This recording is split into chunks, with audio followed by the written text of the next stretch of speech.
Selamat datang di Teluk Saleh, teman. Di sini ada spesies ikan terbesar di dunia, si hiu paus yang ukurannya besar sekali. Panjangnya aja bisa lebih dari 10 meter dan beratnya sekitar 12 ton. Aku dan kawan-kawan sudah terbiasa berenang bareng raksasa ini.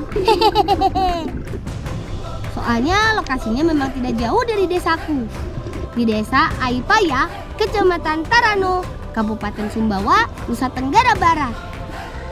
Meski ikan hiu yang satu ini sangat jinak, tapi tetap berhati-hati ya teman. Sekalipun posisinya sangat dekat, ikan yang dalam bahasa Sumbawa disebut pakek torok ini tidak boleh disentuh. Yang jelas, hiu paus di tempatku sangat istimewa loh teman. Bukan hanya ukurannya saja yang besar, tapi jumlahnya pun luar biasa banyak. Kata guruku di kelas, hiu paus yang tersebar di Teluk Saleh mencapai 110 ekor loh. Wow! Yang lebih spesialnya lagi, mereka ada terus di perairan ini sepanjang tahun. Jadi, bukan sekedar bermigrasi atau numpang lewat saja. Tapi, ikan yang satu ini sudah hidup menetap dan jadi bagian dari biota laut yang ada di Teluk Saleh. Keren kan? Gak heran kalau setiap harinya selalu saja ada wisatawan, baik lokal maupun asing, yang sengaja melancong ke sini untuk berenang bareng ikan bertotal putih ini. Keren kan?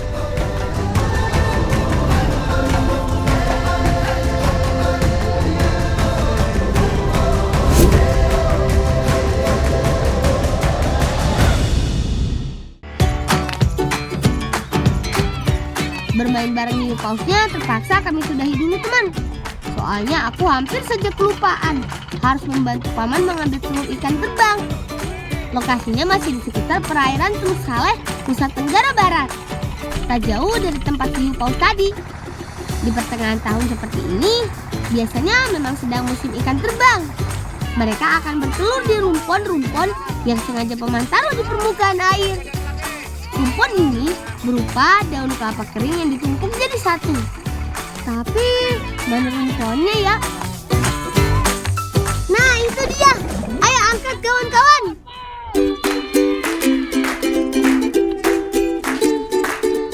Aida!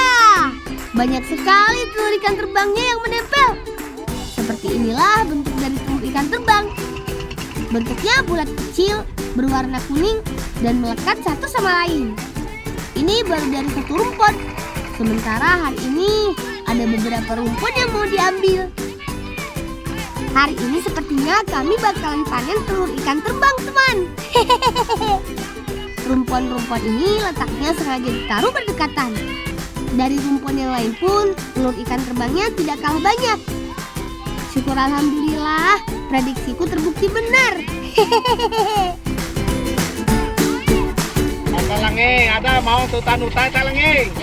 Nah, desa nih bagi kita dengan nenek. Nah, segi tempat segi kita teh.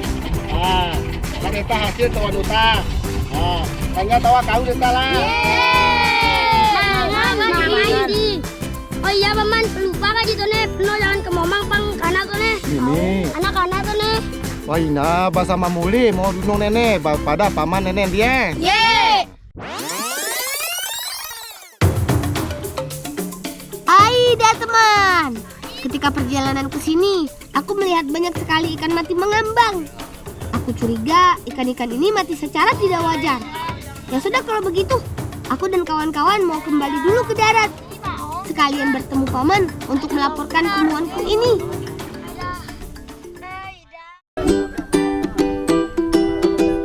Rupanya paman Gading sedang ikut memasang jaring bersama warga yang lain.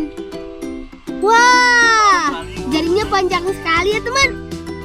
Kata paman, jaring ini sengaja dibuat sangat panjang karena dipakai untuk menangkap udang rebon. Panjangnya bisa mencapai 500 meter loh. Luar biasa ya.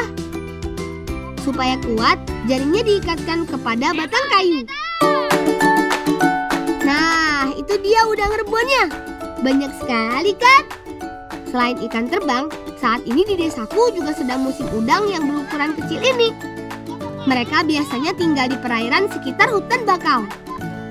Air yang tenang, nyaris tak ada ombak, membuat udang ebi suka sekali bermukim sekaligus mencari makan di areal mangrove. Jaringnya sudah terpasang semua. Kita biarkan dulu sampai airnya surut. Saat itulah udang ebinya bisa dipanen. Oh iya, hampir kelupaan. Aku kan mau bilang kepada paman soal banyak ikan yang mati secara mencurigakan. Paman, tuh nih kak muli kareng hiu paus nih penuh. Jangan mati, curigakan. Ya si paman nih. Oh, pamen anak. Anak-anaknya. Ah, segara terlalu. Ya tuh bisa bogo nong segara.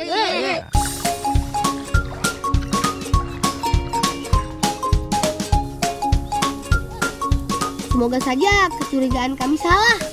Mungkin saja ikan-ikan itu memang mati karena faktor alam. Namun tak ada salahnya kan mengecek lokasi sekali lagi. Tapi sebelum itu, ayo kawan-kawan, kita bersihkan dulu perahu milik paman. Membersihkan perahu di desaku sangat unik, teman. Sebelum dicuci dengan air, perahu akan dibakar dengan daun kelapa kering terlebih dulu. Fungsinya supaya bakteri dan jamur yang biasanya menempel pada bagian perahu bisa hilang. Tapi kami harus berhati-hati. Soalnya api dari daun kelapa ini cepat sekali berkobar. Membersihkan perahu dengan cara seperti ini biasanya cukup dilakukan setiap 6 bulan sekali. Jangan khawatir perahunya terbakar, teman. Soalnya perahu milik paman ini terbuat dari fiberglass yang relatif tahan dari api. Tapi bakarnya jangan terus-menerus di satu titik saja, melainkan disebar merata ke seluruh bagian bawah perahu. Setelah apinya padam, barulah disiram dengan air laut. Gosok-gosok deh dengan kain. Itu kan Bibi Hadijah dan Biguli. Sepertinya mau ke kebun. Pulang. Kamu sudah buat mau anak? Kareng sedih deh tadi. Tete tolong bibi tete kumar teh mah. Ye, tarik dong dia. Timbi, dengan turet ke. Aman ya lo, ya lo tolong bibi kaji dong. Halo, nak. Halo, hati-hati ya. Ye. Bibi butuh bantuan kami rupanya. Aida, kalau begini kapan mengecek lokasi ikan matinya? Tapi tak apa, membantu orang lain kan hal paling utama.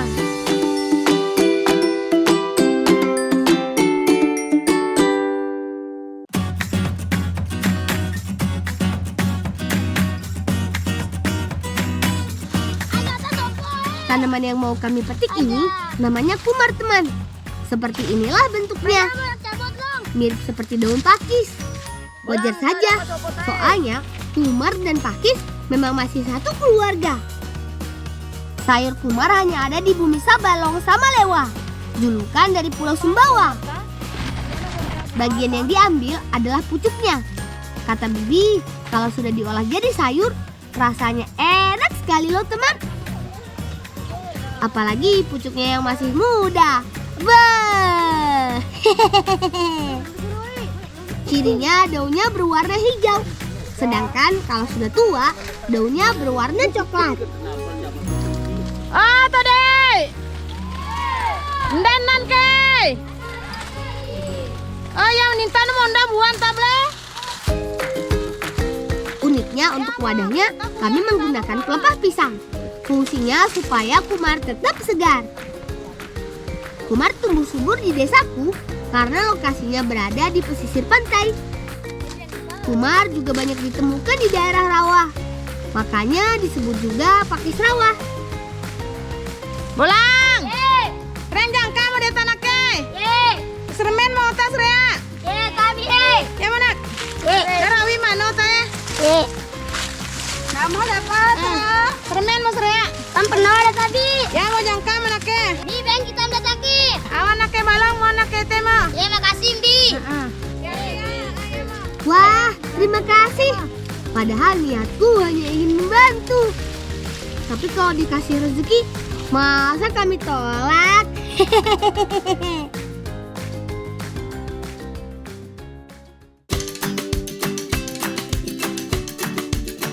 Berlokasi di pinggir pantai membuat cuaca desa kami sangat terik kalau siang seperti ini. Apalagi di musim kemarau begini. Tapi rupanya ada satu pohon yang bisa tetap berbuah dengan subur loh. Dan penuh buah. Oh, nih. Entek mana? Tak pulang. Nih. Ayo, penuh pe. Entek bentana. Kau ke Dika. Kota. Aku ke Saril kana. Batim na. Ini namanya pohon maja, atau di tempat kami disebut pohon gila teman.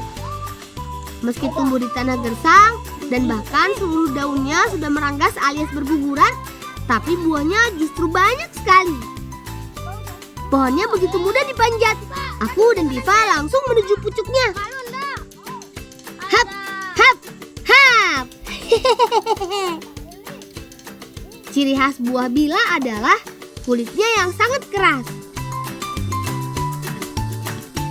Awas Sahnil, nanti kena kepalamu.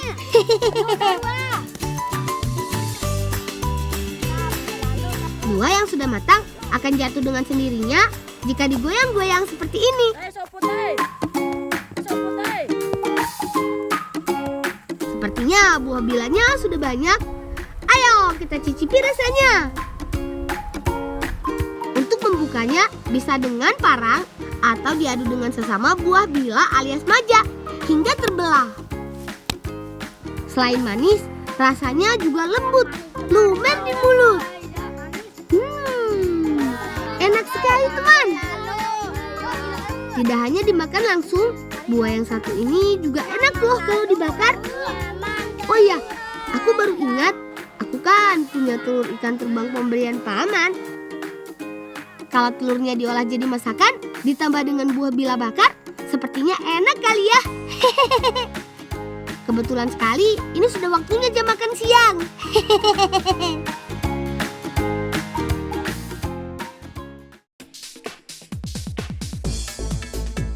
Rencananya, telur ikan terbangnya akan kami buat menjadi pepes teman. Dika, kamu parut kelapa ya. Sahnil, potong sayur kumar. Sementara aku bagian mengulek. Nah, kalau Diva mengurus perapian. Bumbu yang digunakan sangat sederhana. Hanya bawang merah, bawang putih, dan cabai merah. Cara membuatnya pun mudah sekali. Kelapa yang sudah diparut dicampur ke dalam telur ikan terbang.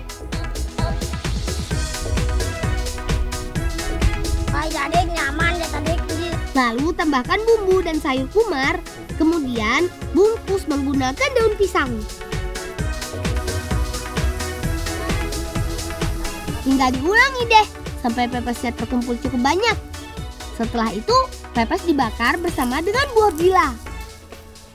Mudah dan cepat kan teman?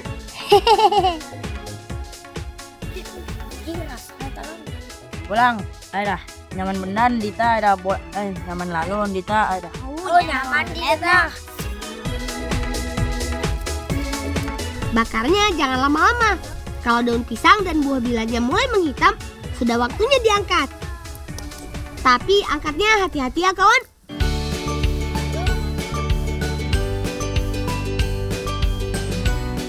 Wah, tampaknya lezat sekali. Selamat makan kawan-kawan.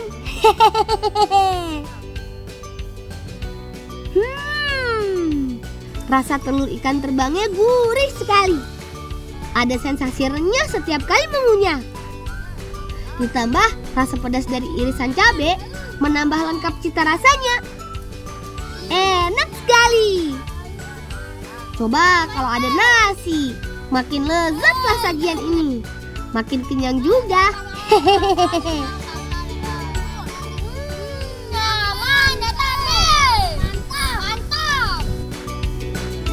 Benar saja teman, buah bila menjadi hidangan penutup yang sangat cocok. Ayo teman, kita lanjutkan petualangan lagi.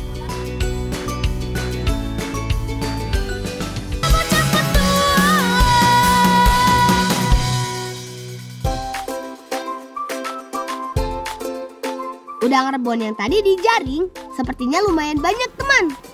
Keranjang-keranjang yang digotong ini isinya udang rebon semua loh. Kata paman, keranjangnya mencapai 7 buah. Kalau satu keranjangnya isi 1 kuintal atau 100 kg, maka hasil tangkapan kali ini mencapai 7 kuintal atau 700 kg. Wih, luar biasa banyak ya teman. Namun sebelum dijual, udang rebon harus dijemur dulu. Udang yang satu ini biasanya memang dijual dalam bentuk kering karena lebih awet. Jika masih basah, udang rebon hanya bertahan selama 3 hari. Sementara jika sudah kering, bisa awet sampai 2 bulan. Kalau pas musim kemarau, jemurnya cukup seharian saja. Udang rebon pasti sudah kering. Menjemur juga bertujuan untuk memisahkan udang dari sampah plastik yang kadang terbawa.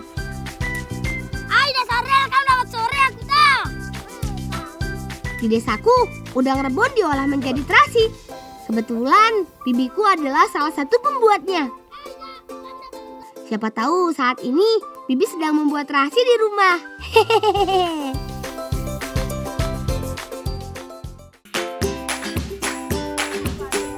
Makan, apa aku bilang? Bibi memang masih mengolah terasi secara tradisional. Cara pembuatannya, siapkan air yang telah diberi pewarna makanan dan garam. Tuang sedikit air ke dalam udang rebon kering. Kalau sudah basah, masukkan ke dalam tumbukan. Nah, Dika, sekarang kamu bantu Bibi Khadijah menumbuk udang rebon hingga halus ya. Membuat terasi memang sangat mudah. Makanya selagi aku membantu Bibi, kawan-kawanku yang lain malah asik bermain kelereng.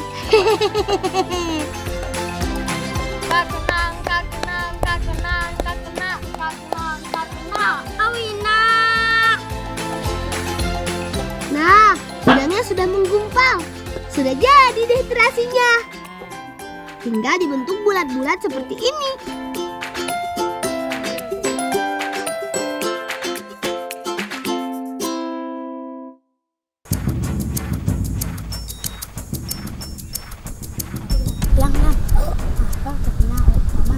Tuh, angkat tuh apa? Kena bom nih. Jangan.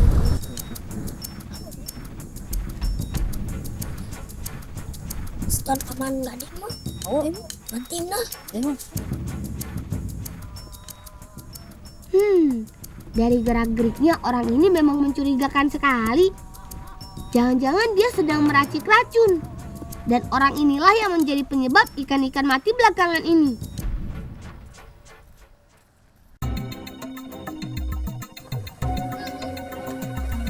Aku harus bergegas mencari paman sebelum orang tadi pergi melaut. Semoga saja paman ada di rumah. Ayo kawan-kawan, lebih cepat lagi larinya. Ada paman, Bibi. Nda anaknya. Halo, Me paman. Tuh mepang paman mau kudain nah. Ada tamu mencurigakan bang karena Mepang. Tuh mepang paman mau ditangkap tolong-tolong kau kita ta. Tuh, Me Bi. Teh kalau itu okal anaknya. Pame. Napang jotang anaknya. Nuret ke? Nuret Bi. Ya masalah teh mah. Tolong bibi teh mah. Teh ke belangan mah. Waduh, paman kemana ya? Di pantai tidak ada, di rumah juga demikian. Mana Bibi Muli mengajak kami ke kebun pula. Ya sudah deh, mau gimana lagi?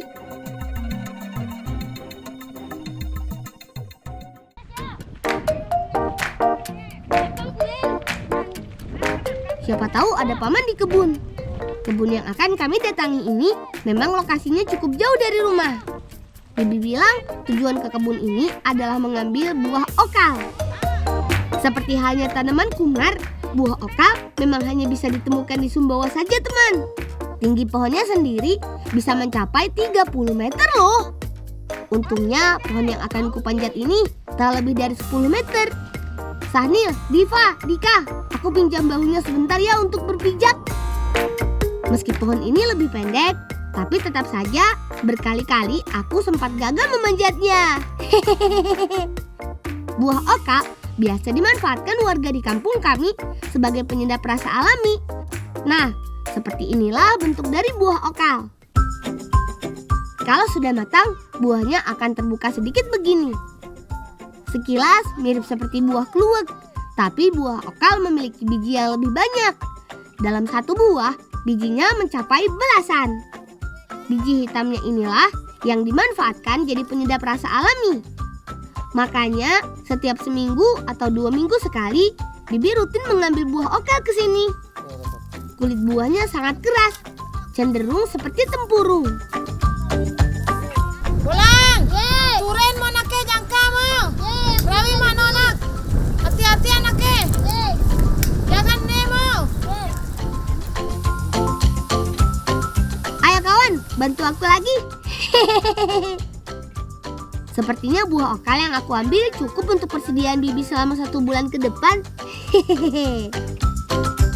Oh iya, aku kan punya banyak kerang ke Jepang. Aku minta tolong Bibi buatkan singang di gubuk singgah dekat sini.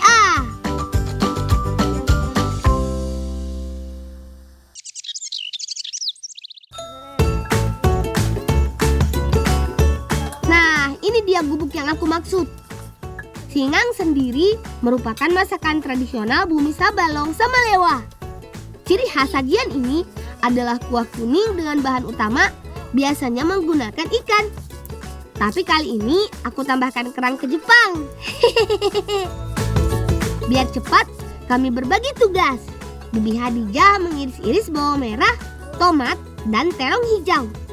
Urusan ulek mengulek kami serahkan kepada Bibi Muli yang memang ahlinya. Nah, selagi Bibi Muli dan Bibi Hadijah menyiapkan bumbu dasarnya, aku dan Sahnil mengupas biji buah okal. Kata Bibi, penyedap alami satu ini memiliki cita rasa seperti kemiri, teman. Setelah Bibi mengulek bumbunya hingga halus, tambahkan air yang sudah dicampur asam jawa. Selain bumbu kuning, ciri khas singang ialah cita rasanya yang memang agak asam, teman. Lang. Ye. Tengok tunalong ngasong bawa tanong. Diam Nabi. Tulong Bibi tamawa jangan tayo turen.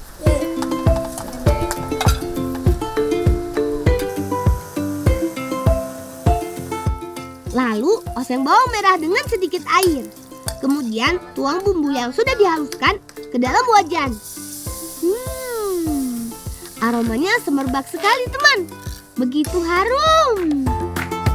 Jika bumbu sudah mendidih, masukkan ikan satu persatu. Ikan yang kami gunakan kali ini adalah ikan kakap yang telah dipotong-potong, teman. Setelah menambahkan air, tuang kerang ke Jepang. Lalu masukkan potongan tomat dan terong hijau. Nah, sudah matang deh. Wah, dari tampilannya saja, sajian singang ini sudah membuat air liurku menetes. Begitu menggugah selera, teman.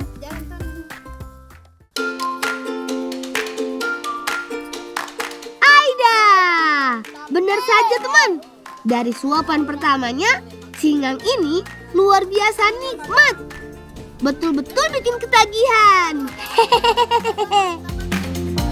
Rasa kuah kuningnya begitu lengkap. Ada gurih, pedas, dan manis sekaligus. Ditambah lagi dengan potongan ikan kakap dan kerangnya. Boh! Semua penat dan lelah rasanya sirna sudah. Rasa kerangnya sendiri gurih tapi tidak bau amis dengan tekstur yang kenyal. Nyaman Ada nyaman deh, tapi nyaman benar nih. Belum nyaman benar itu ada. mau beri sama kakak. Singang buatan Bibi memang juara. Nggak ada lawan. Nyaman benar. Apalagi makannya di gubuk begini. Entah kenapa justru terasa semakin nikmat. Bu, kelapa dan siang. Singang. Tidak Semangat, Ngan. Lang. Oh, Lang. Ye, Tak panas siang om mendetai, paman detai.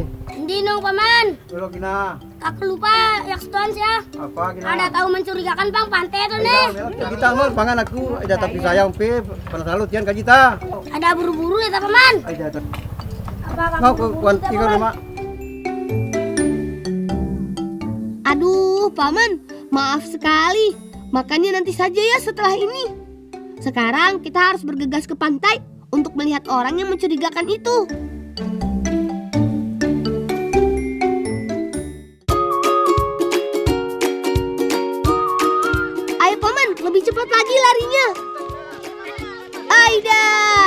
Pantainya sudah sepi. Perasaan tadi perahu orang itu masih ada di sekitar sini. Takut paman, takut Paman. Takut Masih ada tuh nanti. Kita kan. Lalu kita lari. betul kita nanti sampan. Waduh, gimana ini? Sepertinya orang itu menyadari kalau gerak-geriknya sudah kami curigai.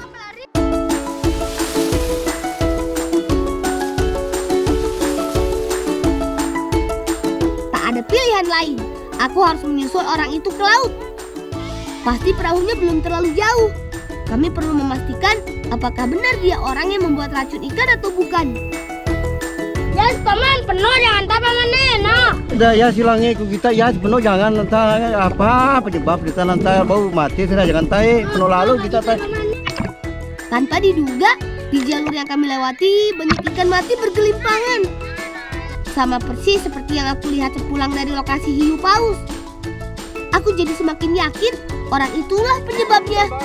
Ini tidak bisa dibiarkan, teman. Pokoknya aku harus mencari orang itu sampai ketemu. Jika tidak, biota laut di sekitar desa Aipaya dalam bahaya.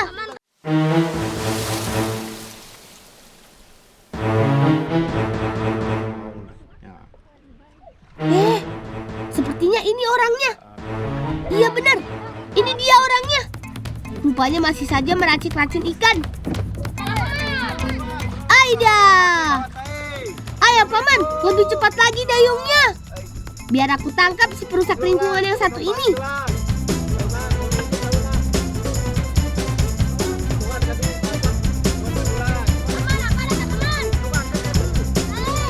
Paman, apa ada tak? Tak angkat kan sekali lah. Tai, Ini racun dan orangnya. jangan dah tak. Racun jangan. Ada.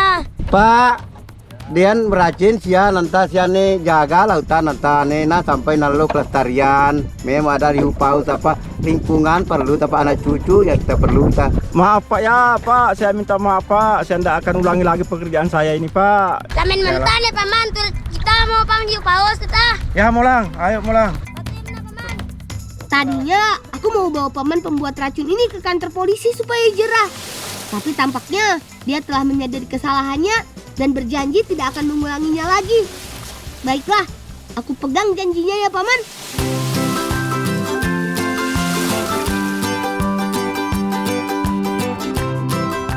Nah, gitu dong. Daripada membuat racun ikan, lebih baik menjadi pemandu wisata hiu paus.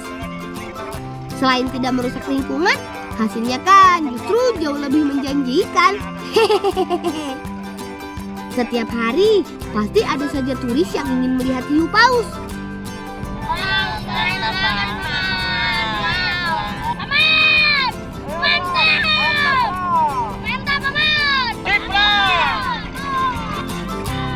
Yang paling penting, dengan menjadi pemandu wisata seperti ini, otomatis paman bakal ikut menjaga kelestarian biota laut yang ada di Teluk Saleh. Betul kan paman?